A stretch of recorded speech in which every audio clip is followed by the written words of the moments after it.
Bienvenue sur la Caille, le podcast qui célèbre la culture haïtienne de manière fun et décomplexée.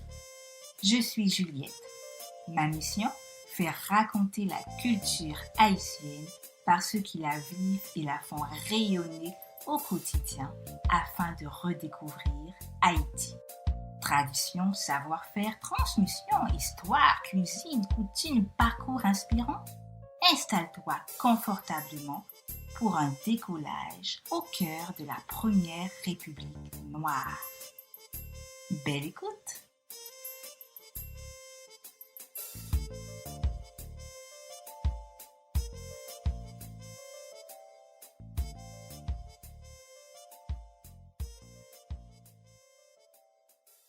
Bonjour Maurice, je suis très heureuse de t'accueillir dans cet épisode.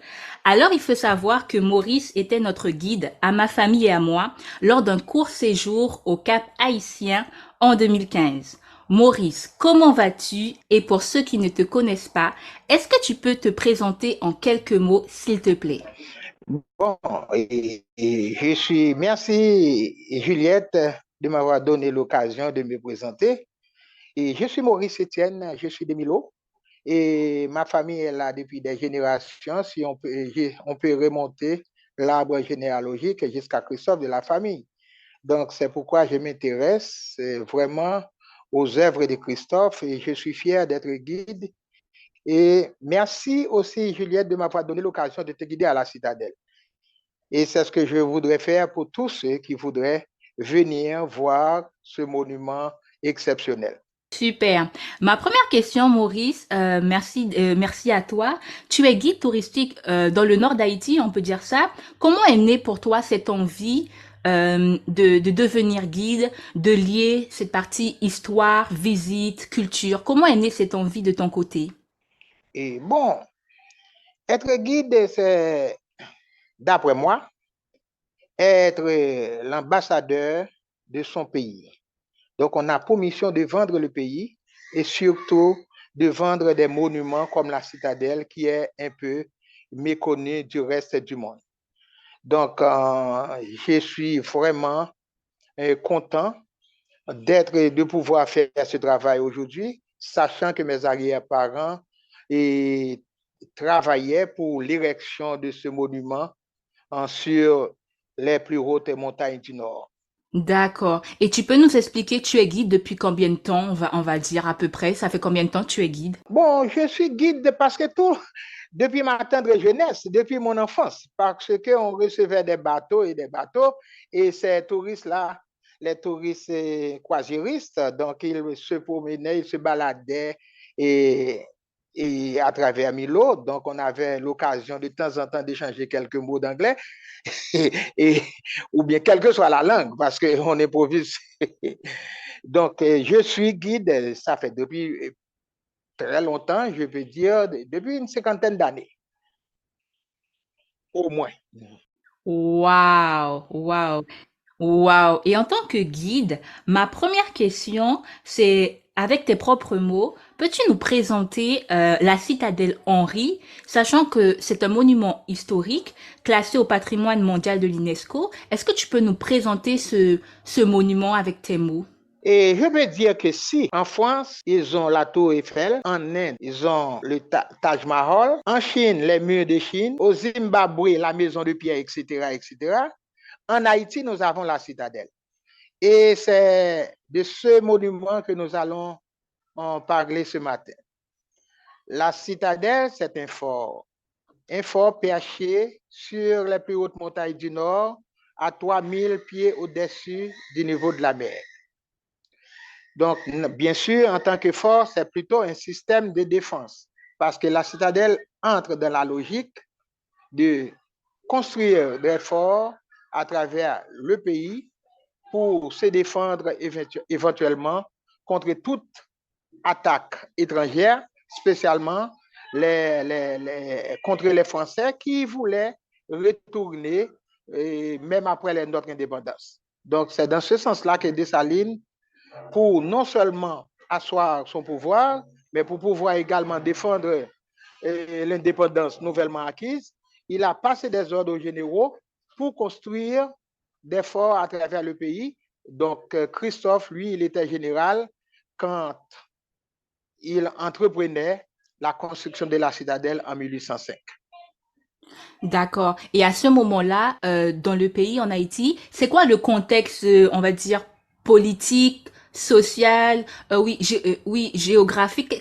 Quel est avant même de rentrer dans la construction de ce monument, c'est quoi le contexte au niveau du pays? Bon, avant la construction, c'était les guerres de l'indépendance. Vous saviez que et, la France voulait à tout prix préserver Saint-Domingue, qui était en quelque sorte le grenier de la métropole de la France, parce que Saint-Domingue était l'une des colonies françaises qui était vraiment prospère. Napoléon Bonaparte voulait à tout prix préserver Saint-Domingue, il ne voulait pas le perdre en tant que colonie française. Cependant, le traitement qu'ont reçu les nègres d'Afrique, les esclaves qui travaillaient pour les Blancs, pour les Français, donc ils ne pouvaient plus supporter de tels traitements. Alors, ils se sont organisés pour rendre l'appareil aux Français, c'est-à-dire en donnant des attaques ici et là pour déboucher sur la dernière bataille que nous connaissons de l'histoire, comme la bataille de Vertières le 18 novembre 1803. C'était ça surtout le contexte. C'est un contexte de guerre, donc qui va déboucher sur l'indépendance.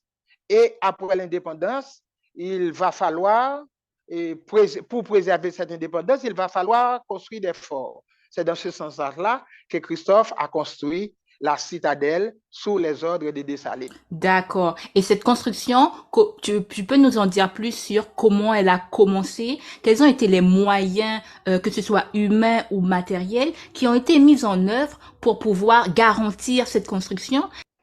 Bon, pour la construction, c'était un mot d'ordre. C'était vivre libre ou mourir. C'est-à-dire qu'on avait une certaine fierté de pouvoir participer à la construction des citadelles parce que on comprenait parfaitement bien si nous ne pouvons pas nous défendre éventuellement au retour des Français, donc on va retourner dans l'esclavage. Ça, c'était un no-no. Donc on voulait à tout prix vivre libre. Donc tout le monde y mettait la main. Et il y a encore une chanson que nous chantons ici à Milo dans la communauté qui rappelle la fervescence avec laquelle on construisait la citadelle, c'est-à-dire en nous aider dans la citadelle.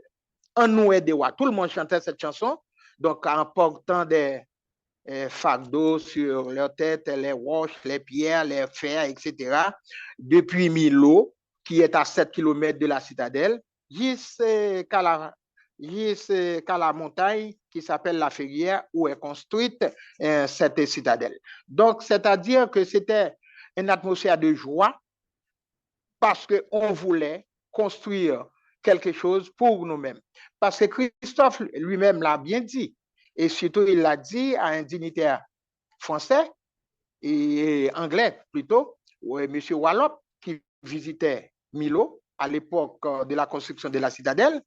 Donc, nous n'avons rien de ce que l'homme blanc est capable d'apprécier.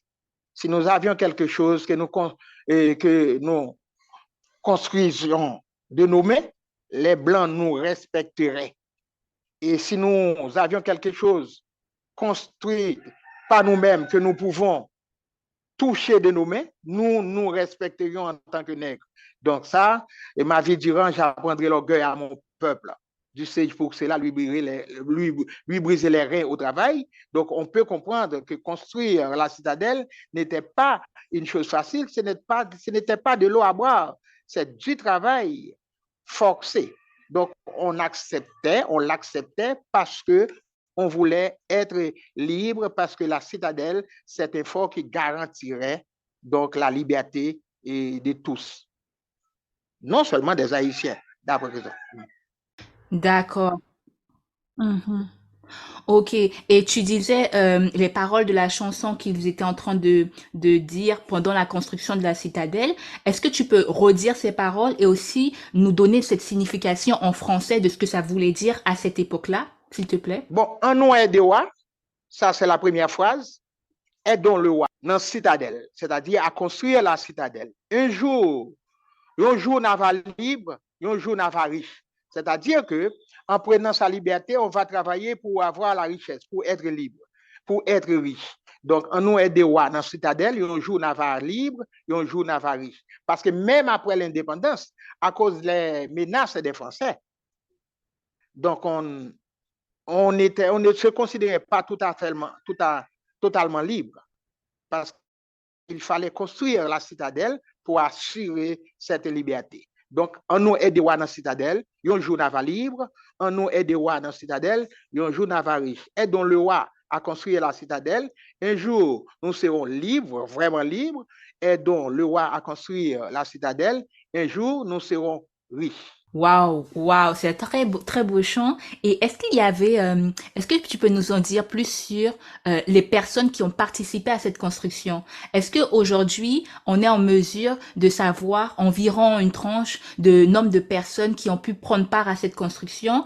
Est-ce qu'il y avait des femmes aussi qui ont pu participer à cette construction de manière globale, générale? Oui, parce qu'en Haïti, les femmes ont participé non seulement à aux constructions, c'est-à-dire que l'on entreprenait à l'époque, mais également dans les guerres à main armée, parce que les femmes, elles ont participé à tout ce qui se fait dans le pays.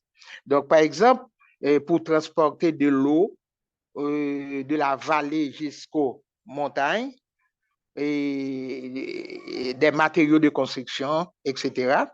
Et ici à Milo, on peut encore remonter l'arbre généalogique de certaines familles qui ont participé à la construction, dont ma propre famille. Par exemple, nous avons Denis Lacouronne, et que nous connaissons très bien dans l'histoire, Denis Lacouronne, et il y a Éville Lacouronne, c'était mes arrière-grands-pères. Donc, ils ont participé, ils ont travaillé avec Christophe et ils ont reçu des dons du roi bâtisseur, des dons du monarque du Nord, c'est-à-dire des terres que nous avons, nous sommes des propriétaires terriens. Nous avons ces terres-là jusqu'à présent. Au moment où je vous parle, nous avons encore des terres données à la famille par le roi Christophe. Donc, à Milo, on peut trouver des familles, non seulement la mienne, mais des familles qui ont participé à la construction de la citadelle et des familles aussi qui ont participé aux guerres menées contre Pétion dans l'Ouest. Donc, ces familles sont encore là. D'accord. Et combien de personnes à peu près, de manière générale, ont participé à la construction de cette forteresse qu'est la citadelle Henri? Puisqu'en faisant des recherches, j'ai vu plus de sur Internet près de 20 000 personnes. Est-ce que ça se situe environ sur cette tranche d'hommes, de personnes, d'humains qui ont participé à la construction de la citadelle? Bon, pour le nombre de personnes qui ont participé à la construction de la citadelle, les historiens donnent beaucoup de chiffres. Mais il faut se souvenir qu'après l'indépendance, il n'y avait pas beaucoup d'hommes. Donc, il n'y avait pas beaucoup de monde parce que c'était une guerre meurtrière, surtout après la bataille de Vertières. C'est-à-dire, on n'avait pas beaucoup d'hommes pour entreprendre. Mais au moins, d'après des chiffres donnés, au moins 10 000 personnes ont participé. Quand on dit 10 000 personnes, ce ne sont pas ceux qui sont des milots directement, mais ce sont des gens qui arrivent de partout pour mettre la main dans la pâte. D'accord, ok, super. Je voulais qu'on revienne sur la durée sur laquelle cette citadelle a été construite. Peux-tu nous en dire plus sur combien de temps concrètement ça a pris pour construire ce monument? Bon, pour la citadelle, on était vraiment pressé parce que sachant que les Français allaient revenir, on ne pouvait pas être pris au dépourvu. Donc, on construisait rapidement la citadelle. On a commencé en 1805. 2 ans plus tard, en 1807, il y a ce qu'on appelle la batterie Croix-David La batterie Croix-David était déjà prête. C'est-à-dire, une batterie, c'est un espace où l'on met des canons pour se défendre. C'est-à-dire, la batterie Croix-David se trouve au nord de la citadelle. Donc, dans 2 ans déjà, la batterie Croix-David était là avec des canons placés sur leur affût. L'affût, c'est le mécanisme pouvant déplacer les canons de gauche à droite pour tirer, donc sans toucher à l'immeuble. Donc, ces affûts étaient déjà sur place en 1807, c'est-à-dire 2 ans après le commencement de la construction. Ok. Et lorsque la construction a été faite, quelles ont été les pièces phares, les espaces phares qui ont pu être construites dans ce monument, et pourquoi elles ont été essentielles à ce monument? Bon, et pour les pièces, donc on peut parler des bastions. Les bastions sont des espaces qui peuvent rendre très, très difficile une attaque éventuelle. Donc, dans les bastions, il y a les batteries. Les batteries, ce sont des canons placés pour défendre tel ou tel côté. On peut parler, par exemple, je viens de parler de la batterie Croix-David, ce sont des canons pour tirer au nord de la citadelle. Mais il y a aussi la batterie royale, qui est la batterie la plus importante de la citadelle. Et il y a 2 niveaux, batterie royale premier niveau et batterie royale deuxième niveau. Ce sont des canons à longue portée pour tirer sur le côté est du fort. Donc, les batteries sont des espaces très importants. Donc, après les batteries, il y a le pont-levis. Le pont-levis, donc, c'est l'endroit par lequel on doit inévitablement passer pour arriver à l'intérieur de la citadelle. Donc, ce qu'on fait, le pont-levis, c'est un pont qu'on peut faire monter et descendre à volonté. Donc, s'il y a des attaques, on monte et d'en haut, on jette des objets pour décourager l'envahisseur. Donc, les ponts-levis, comme il fallait nourrir beaucoup d'hommes, donc on a prévu un four à pain. Il y a un four à pain à l'intérieur de la citadelle. Donc, parce que l'intention, c'était de pouvoir nourrir au moins 5000 hommes pour 1 an en cas de siège. On pouvait résister 1 an avec 5000 hommes, d'après Christophe. Donc, il y a un four à pain et des dépôts de nourriture de tout genre, donc des bassins, parce que le problème, donc Christophe disposait de ses soldats, 5000 à l'intérieur et autour du fort.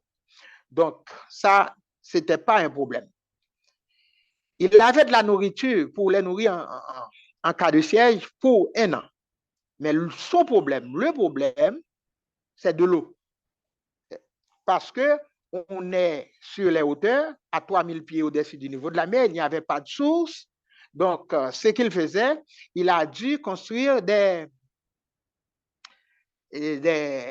réservoirs au sommet du fort, donc pour approvisionner le fort en eau quand il pleut, et il a fait descendre l'eau dans tous les coins voulus et par gravité. Donc, d'où il y a encore 8 réservoirs à l'intérieur de la citadelle.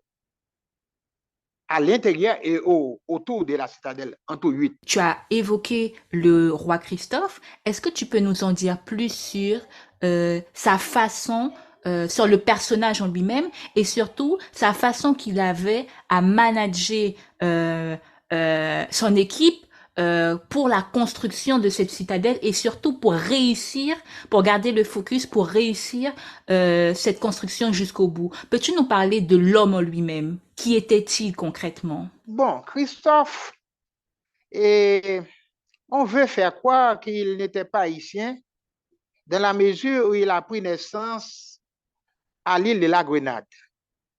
Mais il est entré comme jeune esclave à l'âge de 7 ans au Cap-Haïtien Et il a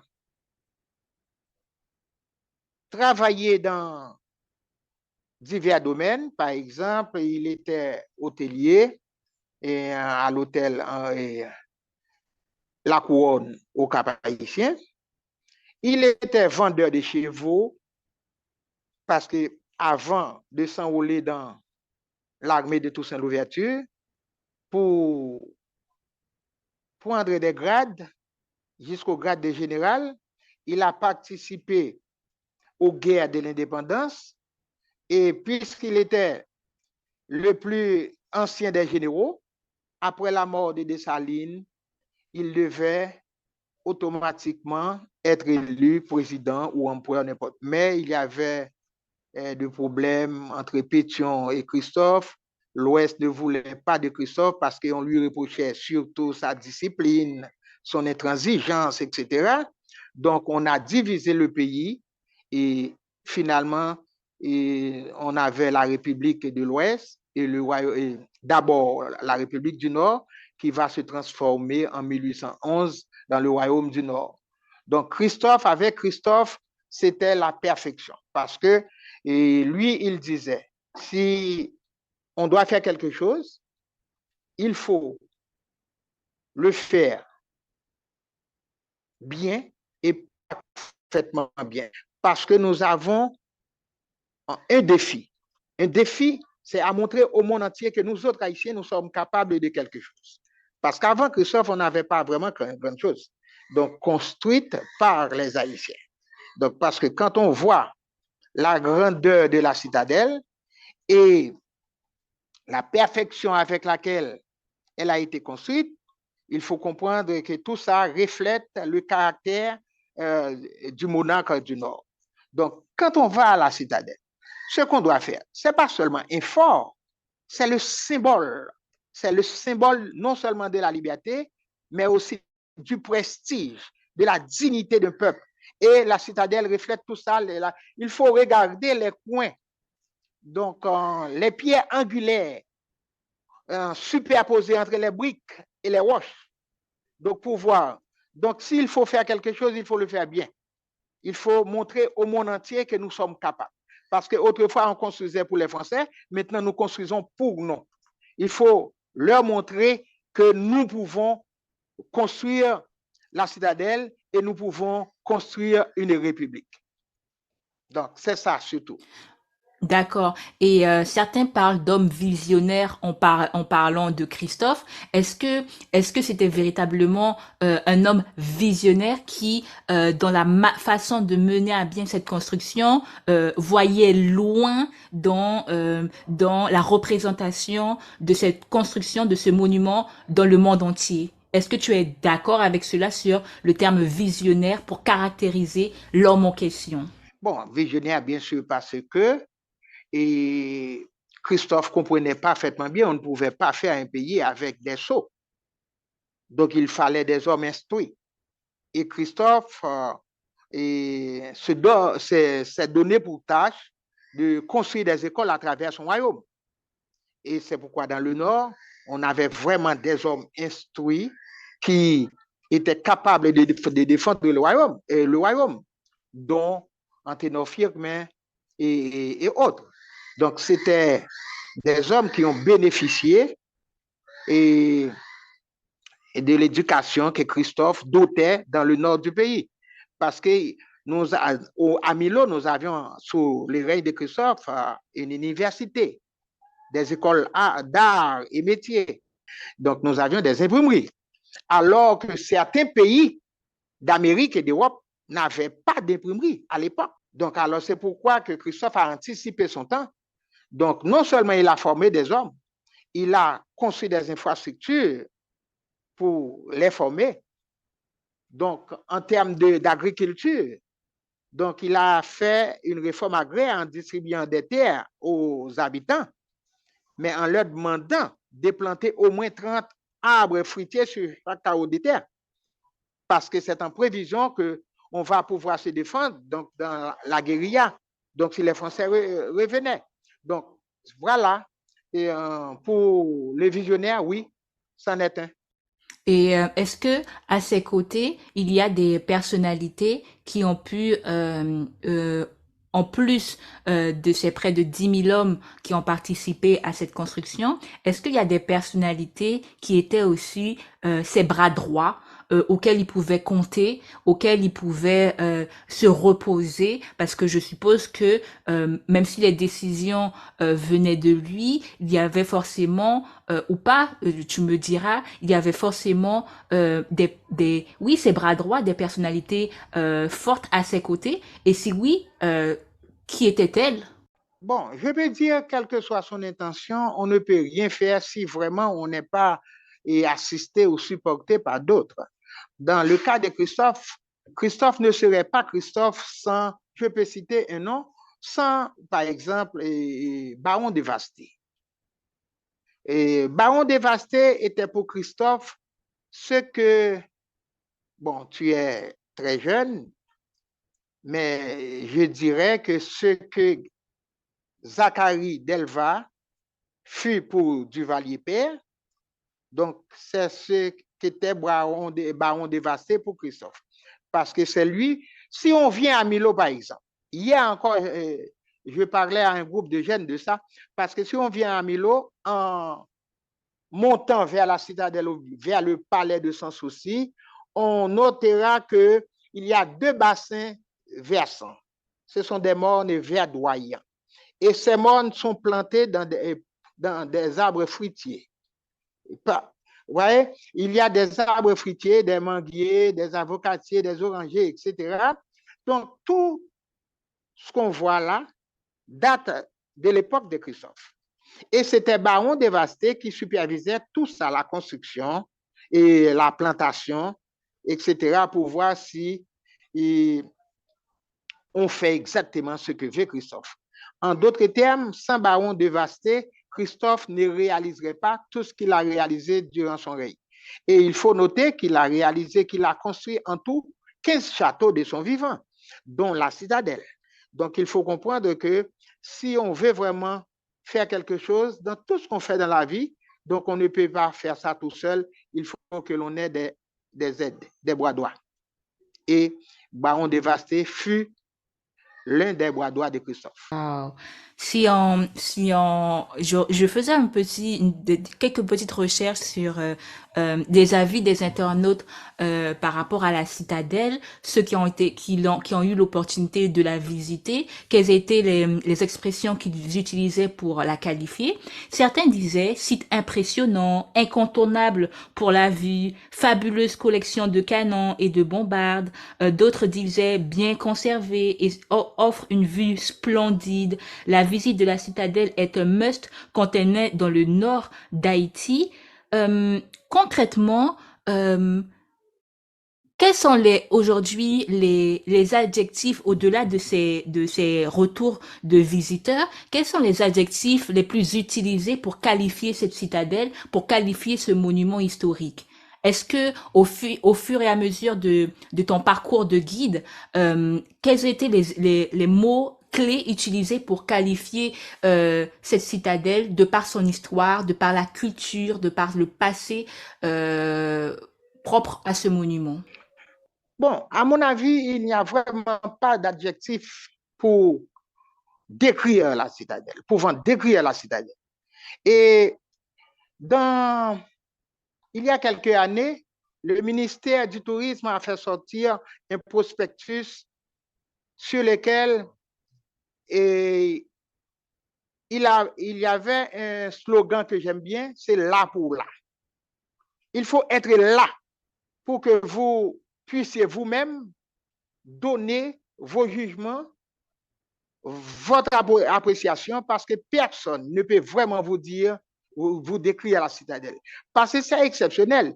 Et c'est pourquoi que je dois profiter de l'occasion pour vous dire, pour te dire, Juliette, merci et d'avoir entrepris cette initiative parce que ça peut conduire donc à d'autres demandes pour visiter la citadelle parce que c'est un fort vraiment méconnu, mais la citadelle n'a rien à envier aux destinations du monde.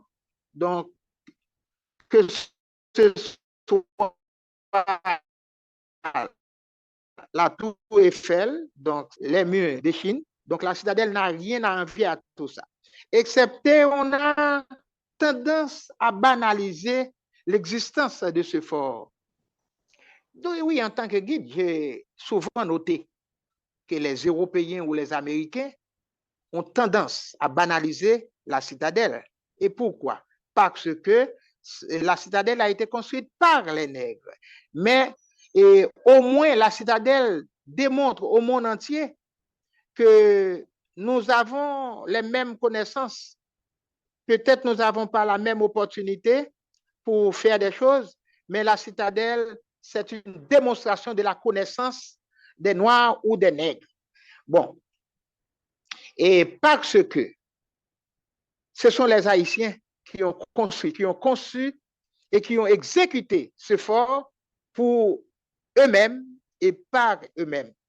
Parce qu'il faut se souvenir que nous parlons du 19e siècle, début du 19e siècle, dans un contexte esclavagiste, aucun blanc n'aurait conçu un tel fort pour les nègres. Et nous l'avons fait, nous l'avons construit, et c'est encore là. Donc maintenant, nous n'avons qu'à vous inviter à venir voir avec vos yeux pour pouvoir décrire vous-même donc ce fort que nous appelons la citadelle Henri. Super. Juste lorsque je t'ai proposé de faire cette émission, j'avais mis comme titre est-ce que on peut faire un épisode sur la citadelle La Ferrière et tu m'as repris, tu m'as dit je te fais une suggestion, est-ce qu'on peut faire parler de la citadelle Henri. Peux-tu expliquer la nuance entre le fait de dire citadelle La Ferrière et citadelle Henri, sachant que moi aussi en 2015, lorsqu'on faisait nos recherches pour visiter la citadelle, on était parti, au vu de ce qu'on voyait aussi sur Internet, sur l'appellation citadelle La Ferrière. Peux-tu nous dire les nuances qu'il y a entre ces deux appellations, citadelle La Ferrière et citadelle Henri? Et il faut comprendre que une citadelle, c'est un fort tout simplement. Et il n'y a pas que la citadelle La Ferrière ou la citadelle Henri, comme on veut l'appeler, mais il y a d'autres citadelles à travers le monde. Mais ici en Haïti, on a tendance à appeler ce fort la citadelle La Ferrière parce que La Ferrière, c'est l'emplacement, c'est le terrain sur lequel le fort est construit. Tandis que la citadelle Henri, donc c'est pour donner le nom du roi bâtisseur au fort, d'où la citadelle Henri. Parce que Henri, c'était Henri Ier, c'était le monarque du Nord, Henri Ier. Donc c'est pourquoi on donne ce nom au fort qu'il a construit, la citadelle Henri. Henri, ok, super. Merci pour cet éclaircissement. Et je vais continuer sur aujourd'hui la visite concrètement de la citadelle. C'est-à-dire que, est-ce que tu peux nous expliquer, toi en tant que guide, comment ça se passe une visite du bon, moi je l'ai fait, je peux un peu donner quelques détails, mais comment ça se passe la visite du je sais pas si là où on prend son cheval jusqu'à la montée et concrètement quels sont les moyens de mobilité qu'on peut utiliser pour visiter la citadelle parce qu'elle est située en hauteur et qu'il faut un certain temps pour pouvoir y accéder. Peux-tu nous en dire plus à ce sujet? Bon, et vu le contexte politique du pays actuellement, il y a des gens qui ne veulent plus venir en Haïti. Mais si on veut vraiment visiter la citadelle, c'est facile. On prend un avion et d'abord, pour arriver en Haïti, que ce soit à Port-au-Prince ou au Cap-Haïtien, on vient en Haïti. Et si on arrive au Cap-Haïtien, il faut venir à Milo. Donc, Milo, c'est une ville située à 18 km au sud de la ville du Cap-Haïtien. Donc, c'est facile pour arriver à Milo. Donc, dès Milo, on peut utiliser une Jeep pour aller jusqu'au deuxième parking ou une moto parce que aucun véhicule ne peut avoir accès jusqu'au pied de la citadelle. Donc, c'est du deuxième parking qu'on va pouvoir marcher ou prendre un cheval. D'ailleurs, l'expérience vaut la peine, quoi et moi. Ok, super. Et tu peux nous expliquer la durée? Si par exemple, si il y a des gens qui décident de prendre un cheval et ou sinon il y a des gens qui peuvent décider d'y aller à pied. Quelle est la durée pour y accéder concrètement, on va dire du parking à l'entrée de la citadelle? Bon, bon, si on va à pied, et ça peut prendre de 30 à 40 minutes pour y arriver, mais à cheval, 20 à 30 minutes. Donc, et les chevaux sont dociles, donc on n'a rien à craindre. Ok. Et aujourd'hui, que dirais-tu à une personne qui, euh, qui souhaiterait visiter la citadelle? Est-ce que tu pourrais donner, on va dire, trois bonnes raisons de visiter la citadelle Henri aujourd'hui à une personne qui dit oui, pourquoi pas, un jour peut-être, peut-être c'était trois bonnes raisons pour inviter une personne à visiter la citadelle Henri. Et bon, et nous vivons en tant qu'Haïtiens une époque très difficile dans notre histoire. Et il y a même des Haïtiens qui font savoir que notre indépendance a été donnée. Et c'est l'une des raisons pour lesquelles on doit venir. C'est pour pouvoir non seulement se recueillir sur la tombe du roi qui nous a doté la citadelle. Et la citadelle, c'est une preuve que nous avons battu l'une des armées les plus fortes de l'époque, celle de Napoléon Bonaparte. Donc, la citadelle donne des preuves de cette victoire parce qu'on va pouvoir visiter les canons dont dispose la citadelle. Ils sont en tout 165 canons. Imaginez des canons de 5 tonnes abandonnés par les Français sur les côtes ont été transportés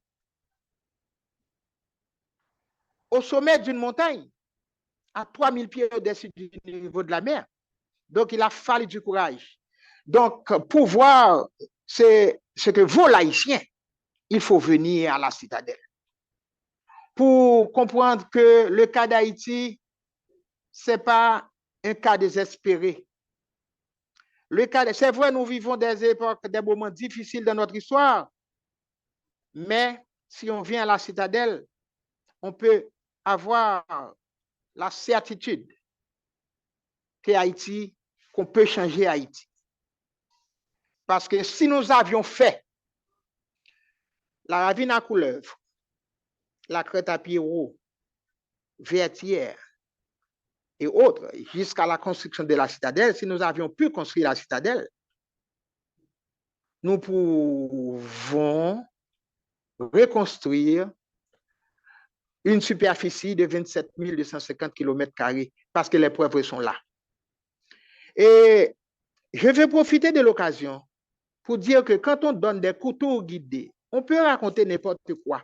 On peut dire n'importe quoi. On peut dire que Christophe a tué 10 000 Français, etc., etc. Mais il faut parfois avoir certaines preuves. Et les canons qui sont à la citadelle sont des preuves tangibles de la victoire de l'armée indigène sur les troupes françaises. Pourquoi? Parce que il y a un petit trou techniquement au bout du canon, ou bien des canons, qui s'appelle lumière. C'est le trou par lequel on introduit la poudre à canon pour tirer le canon. Et ce qu'on vous remarque, ces canons ne sont que des dépouilles de guerre abandonnées par les Français après leur défaite à Vertières.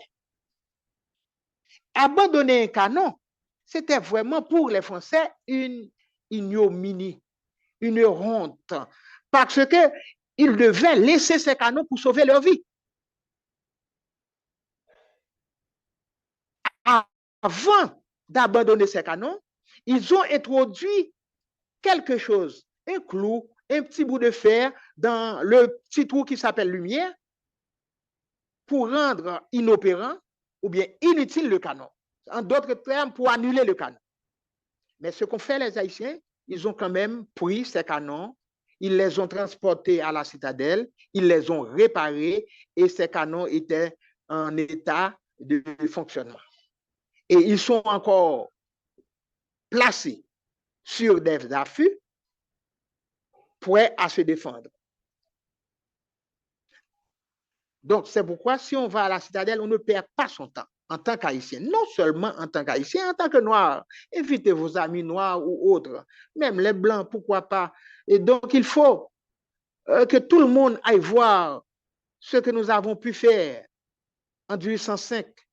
Parce que la citadelle, comme je disais tout à l'heure, on a commencé la construction en 1805 et la citadelle n'a jamais été terminée, mais elle était prête à se défendre parce qu'on a placé les canons les plus importants et pour se défendre. Parce que en 1802, en 1807, il y avait une batterie prête et puis on a continué jusqu'à ce qu'on place 165 canons. C'est l'équivalent de l'arme nucléaire d'aujourd'hui, pour vous dire vrai. Donc, il faut venir non seulement pour retremper sa foi patriotique en tant qu'Haïtien, pour voir, non seulement pour démentir tous ceux qui veulent faire croire que notre indépendance nous a été donnée. Non, c'est au prix du sang que nous l'avions acquise. Et la citadelle en donne la preuve. Quand on regarde les canons, parce que les canons représentaient la fierté, la force de la France, donc le prestige de la France, abandonner un canon, c'était quelque chose d'impensable. Et ils l'ont fait parce qu'ils n'avaient pas d'autre choix. Et la citadelle,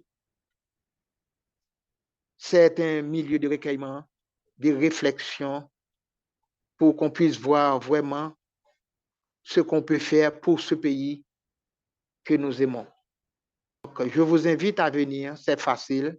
D'abord, rentrer en Haïti et aller au Cap Haïtien d'abord. Ensuite, à Milo, à 18 km du Cap, prendre une moto, une Jeep jusqu'au deuxième parking et enfin marcher. Marcher pour atteindre ce fort qui nous est vraiment, vraiment important. Parce que marcher entre dans la logique, c'est pour faire voir le sacrifice qu'ont consenti nos ancêtres pour construire ces forts, parce qu'on a dû faire monter les matériaux de construction à dos d'âne ou sur la tête des participants, des travailleurs. Donc, nous pouvons seulement faire un petit sacrifice en marchant 1,5 km du deuxième parking jusqu'à la citadelle. Donc, ça vraiment, et je dois vous avouer que ça vaut la peine. Et on va voir aussi la notion liberté ou la mort. Parce que je viens de vous dire que les Français ont abandonné leur canon qui était pourtant pour eux important et précieux à la fois. Mais nous avions construit la citadelle et nous n'avions pas l'intention de l'abandonner à qui que ce soit. C'est pourquoi il y a des batteries placées au sein de la citadelle, non seulement pour se défendre, mais également pour détruire la citadelle. Si jamais elle aurait été envahie par l'ennemi, au lieu de l'abandonner intacte, on la détruirait. Donc, pour faire ça, ce travail, ce boulot, il y a une batterie, la batterie de la Reine, qui n'a d'autre fonction que détruire à la fois le site des Ramiers et la citadelle. Donc, c'est liberté ou la mort. Mais détruire la citadelle ne signifie pas que la lutte se terminerait. Non, on va dans d'autres endroits pour continuer la guérilla. Parce que je parle du site des Ramiers. Pour vous qui aviez été à la citadelle, il y a un petit fort au sud quand on se tient sur les murs quelque part à la citadelle, on voit un petit fort au sud de la citadelle, ça s'appelle le site des Ramiers. Pourquoi? Parce que vous avez pu remarquer qu'on ne peut pas attaquer la citadelle du côté est, du nord, du côté nord ou de l'ouest. Le point faible de la citadelle, c'est le côté sud où se trouve le site des Ramiers. Le site des Ramiers permet de défendre ce côté. Et si l'envahisseur, pour une raison quelconque, l'aurait pris, on place des canons pour détruire le site des Ramiers. On n'abandonnerait pas ce fort aux ennemis. On n'abandonnerait pas la citadelle aux ennemis. Parce que nous l'avions construite, nous la détruisons si le besoin est. Donc, encore une fois, c'est une raison pour aller voir la détermination avec laquelle la citadelle a été construite. Donc, le prestige, la dignité d'un peuple, c'est tout ça que la citadelle représente, c'est tout ça que la citadelle symbolise. Donc, il ne faut pas voir ce que nous faisons aujourd'hui. C'est vrai, certains disent, il ne faut pas regarder le passé. Donc, le passé nous dit où l'on était. Le passé nous permet d'évaluer là où nous sommes aujourd'hui et là où nous voulons aller dans le futur. Donc, encore une fois, chers amis, et allez à la citadelle, vous ne le regrettez pas. Quant à toi, Juliette, continue ton travail. Donc, nous t'aimons beaucoup et nous t'en sommes très reconnaissants de vouloir faire connaître ce monument tant précieux, non seulement pour nous autres Haïtiens, mais pour tout le monde. Wow, merci. Et je reviendrai sur ta conclusion. C'est aussi une découverte pour les Haïtiens qui vont entendre ce podcast. C'est aussi une découverte pour les personnes d'Afrique ou mais aussi des personnes d'Afrique, mais aussi du monde entier, des Européens, des Asiatiques qui veulent tout simplement s'informer sur la culture haïtienne et plus particulièrement ce monument. Et j'avais une question par rapport à la restauration. Aujourd'hui, qu'est-ce qui est mis en œuvre pour tenir ce site restauré, pour en prendre soin, parce que ça fait partie du patrimoine haïtien, de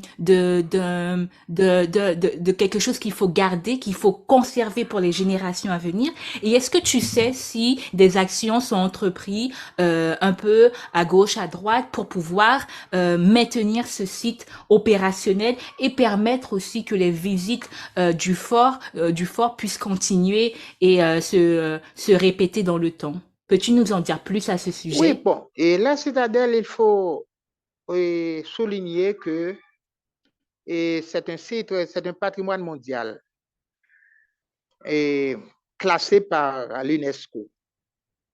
Et il y a un organisme haïtien, un organisme d'État, et l'ISPAN, qui s'en occupe parce que l'ISPAN, par définition, c'est l'Institut de sauvegarde du patrimoine national. Et l'ISPAN a pris naissance dans les années 78-79 avec l'arrivée des chefs d'État africains qui ont entendu parler de la citadelle et qui ont fait le déplacement pour voir avec leurs yeux ce monument construit par les Haïtiens. Nous voulons parler de Amatou Matambo et dans les années 79, de Sékou Touré, toujours dans les années 79, et Sédar Senghor. Et ces chefs d'État africains ont pris la détermination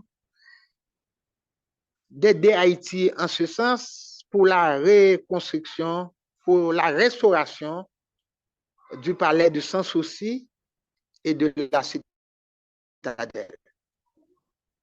Bon, depuis 1979, on a entrepris des travaux de restauration, mais qui n'ont pas vraiment, je peux dire, abouti à grand chose, mais au moins, ils ont nettoyé, ils se sont débarrassés des arbustes qui détruisaient les murs. Ils ont également fait des travaux qui ont empêché l'eau de pénétrer dans les murs. Donc, et surtout nettoyer. La citadelle, donc, c'est l'un des endroits les plus propres d'Haïti. Donc, grâce à l'ISPAN, il faut le dire. Donc, ainsi, c'est pas vraiment une restauration pour pouvoir mettre la citadelle comme elle était au temps de Christophe, mais au moins, c'est de préserver ce fort pour qu'elle puisse durer aussi longtemps que possible pour donner aux Haïtiens un élan de patriotisme et tout. Donc, mais la restauration a visé surtout l'étanchéité des murs pour empêcher l'eau d'y pénétrer, donc pour nettoyer et surtout empêcher des graffitis sur les murs et autres. Donc, c'est ça, en gros, la restauration. D'accord. Et merci beaucoup. On arrive presque à la fin de notre moment. Et j'avais quelques petites questions à te poser, des questions un peu plus fun, puisqu'on a parlé d'histoire, on a parlé du passé, on a parlé du roi Christophe et de l'importance aussi du poids de ce monument qu'est la citadelle dans le patrimoine haïtien. Et j'avais quelques questions un peu fun, un peu sympa à te poser de manière générale sur la culture haïtienne. Il y en a 3, on ne sera pas long. Et ma première question est, quel est ton département, ta commune préférée? Alors, je disais que la question est posée à un nordiste. Et les nordistes sont chauvins. Donc, il va sans dire que j'aime beaucoup le département du Nord, d'autant plus que je ne me déplace pas, je ne connais pas très bien les autres départements. Quant à ma ville Milo, donc ça, c'est mon cœur. Donc, parce que j'y ai pris naissance, donc j'ai grandi à Milo, donc je ne peux pas vivre sans Milo. Wow. Ok, super, on va continuer. Est-ce que tu peux nous citer ton plat haïtien préféré?